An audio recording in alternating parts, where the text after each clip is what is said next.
নির্বাচন পিছানোর কোনো ষড়যন্ত্র বরদাস্ত করা হবে না। আমরা শুনতে পাই জামাত ইসলামীকে অভিযোগ দেওয়া হয় নির্বাচন নাকি পিছিয়ে দিব। আমরা প্রস্তুত ফেব্রুয়ারি নির্বাচনের জন্য নির্বাচন করব আমরা ইনশাআল্লাহ।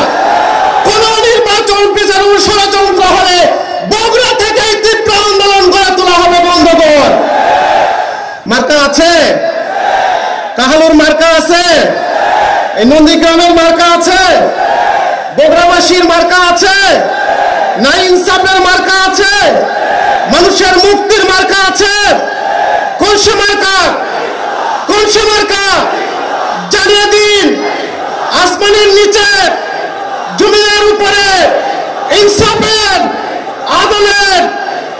সংগ্রামী বন্ধুগণ, আমি বিনয়ের সাথে কয়েকটি বার্তা দিতে চাই।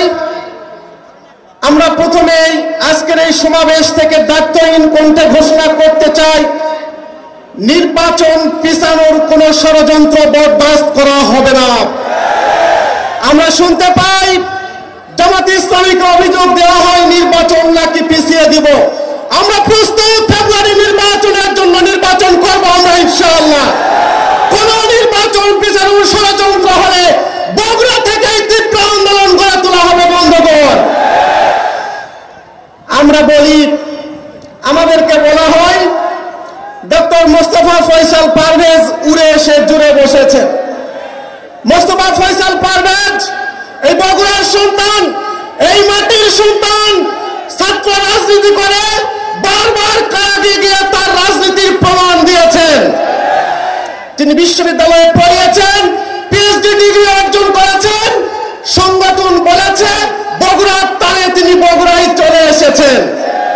দুর্ভাগ্যজনকভাবে আমরা কিছু মানুষের মুখোমুখি হয়েছি, যে মানুষরা বিশ্ববিদ্যালয়ের পাঠ কি জানার কোনো সুযোগ হয় নাই, যে মানুষরা একজন বিশ্ববিদ্যালয়ের শিক্ষকের মর্যাদা কি তা কখনো অক্ষুণ্ণ রাখতে পারে নাই। আমাদেরকে বলে আমরা নাকি এই মাটিতে নেতৃত্ব দিতে পারবো না। আমরা বলি, আমরা কি এই মাটির বর্গা চাষি? এই মাটি কি আমরা পত্তন নিয়েছি কারো কাছ থেকে? আল্লাহ এই মাটিতে আমাদের জন্ম দিয়েছেন, আমাদের দাফন হবে এই মাটিতে। শহীদ মালিক শুয়ে আছে এই মাটিতে, শহীদ মামুন শুয়ে আছে এই মাটিতে। জন্মেছি এই মাটিতে, রাজনীতি করবো এই মাটিতে, এই মাটিতেই কবরের নিচে যাবো আমরা ইনশাআল্লাহ। কারো কাছে কোনো বন্দুকি দিয়ে, কারো কোনো দয়া দাক্ষিণ্য নিয়ে, কারো কোনো অনুকম্পা নিয়ে এই মাটিতে কোনোদিন রাজনীতি করলেই ভবিষ্যতেও করবো না আমরা ইনশাআল্লাহ। আমরা বলি, গণতান্ত্রিক ব্যবস্থাপনায় ভিন্ন মুখ থাকবে, ভিন্ন দল থাকবে। ভিন্ন মুখ থাকবে বলে রাজনৈতিক দল তৈরি হয়েছে। ভিন্ন মুখের কারণে নির্বাচন হয়।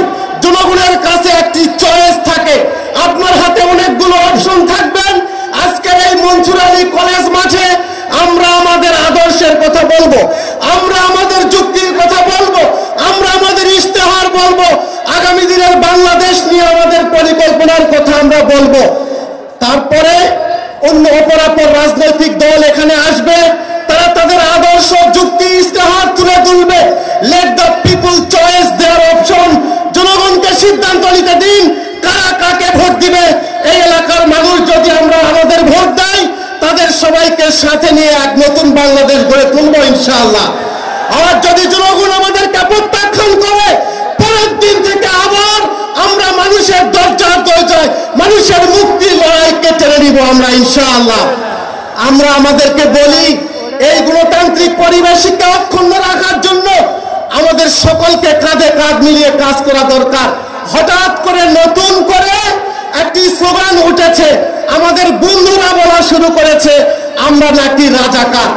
আমি জানতে চাই, রাজাকার কি 2025 সালে হয়েছি? 2001 সালে রাজাকার ছিলাম না আমরা? 1991 সালে রাজাকার ছিলাম না আমরা? আপনি 91 সালে রাজাকারদের সাথে কেউ বলেন নাই এই রাজাকারদের সমর্থন নিয়ে সরকার গঠন করব না। একবারও বলেন নাই রাজাকারদের সমর্থন নিয়ে কোনো 4 দলীয় জোট গঠিত হবে না। যখন বালুর ট্রাক দিয়ে গুলশান আটকে দেওয়া হয়েছিল, মার্চ ফর ডেমোক্রেসির জন্য মিছিল বের হয়েছিল, আমাদের নেতৃত্বে যখন শহীদ হয়েছিল বাগদাতে, তখন কেউ বলে নাই রাজাকারদের সাথে মিছিল করব না। সঙ্গে থাকলে সঙ্গী, না থাকলে জঙ্গি, এটা ফেয়ার পলিটিক্স হতে পারে না। বাংলাদেশের মানুষ এই রাজনীতি আর খায় না। আমরা দায়িত্বহীন কণ্ঠে বলি, এই মাটিতে আমরা জন্ম নিয়েছি, আমাদের রাজনীতি আমরা করি, আমরা পুত পবিত্র নই, আমাদের ত্রুটি বিচ্যুতি আছে। জনগণ সিদ্ধান্ত নিবে এই দেশের মাটিতে আমরা কয়টা ভুল করেছি, কতটুকু অপরাধ করেছি, আর অপরাপর রাজনৈতিক গোষ্ঠী, রাজনৈতিক চিন্তাধারা এদেশের মাটিকে কিভাবে শোষণ করেছে, জুলুম করেছে।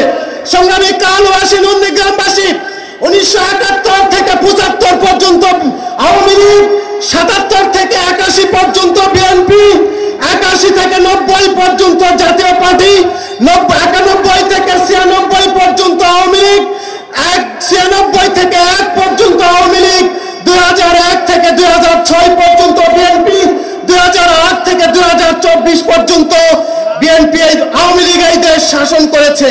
আমরা বলি 54 বছরে বিভিন্ন রাজনৈতিক দল শাসন করেছে, তাদের নতুন করে এই জাতিকে দেওয়ার আর কিছু নেই ভাইরা। এখন নতুন করে বাংলাদেশের মানুষ জোট বেঁধেছে, একটি দল ইনসাফের মার্কা, দাঁড়িপাল্লা মার্কায় ভোট দিয়ে নতুন একটা দেশ এই মাটিতে গড়ে তুলবো আমরা ইনশাআল্লাহ। আমরা দায়িত্বহীন করে বলি,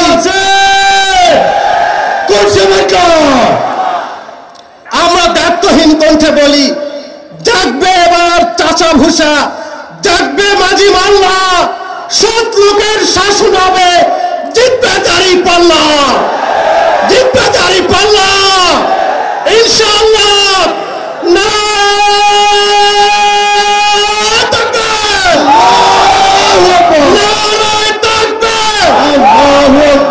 আসন্ন নির্বাচনে নন্দীগ্রামবাসীকে, কালুবাসীকে, আমাদের কৃতি সন্তান, আমাদের নেতা, যিনি আমার এলাকা, নির্বাচনী এলাকা বগুড়া 3-এ আদমদিঘি দুপচাচিয়াতে কোটি টাকার আমাকে বরাদ্দ দিয়েছেন, দুনিয়া থেকে তিনি আমাদেরকে সাহায্য করেন। আপনারা যদি নির্বাচিত করেন, একটি প্রত্যয় ব্যক্ত করছি, তিনি যেমন সরকারি বরাদ্দ দেবেন, বিদেশ থেকে কোটি কোটি টাকা আপনাদের জন্য নিয়ে আসতে পারবেন ইনশাআল্লাহ। সমর্থন দেবেন ভাইরা, দেবেন ভাইরা সমর্থন ইনশাআল্লাহ। ইনসাফের পক্ষে রায় দেবেন আপনারা। সবাইকে আসন্ন নির্বাচনে দাঁড়িপাল্লা মার্কার পক্ষে ঐক্যবদ্ধ হয়ে বিজয় নিশ্চিত করার উদাত্ত আহ্বান জানিয়ে আপনাদের সবাইকে বগুড়া 3 আদমদিঘি দুপচাচিয়ার পক্ষ থেকে সংগ্রামী অভিবাদন জানিয়ে আমার কথা এখানে শেষ করছি। আল্লাহ হাফিজ। বাংলাদেশ জিন্দাবাদ, দাঁড়িপাল্লা মার্কা জিন্দাবাদ। আসসালামু আলাইকুম ওয়া রাহমাতুল্লাহি ওয়া বারাকাতুহু।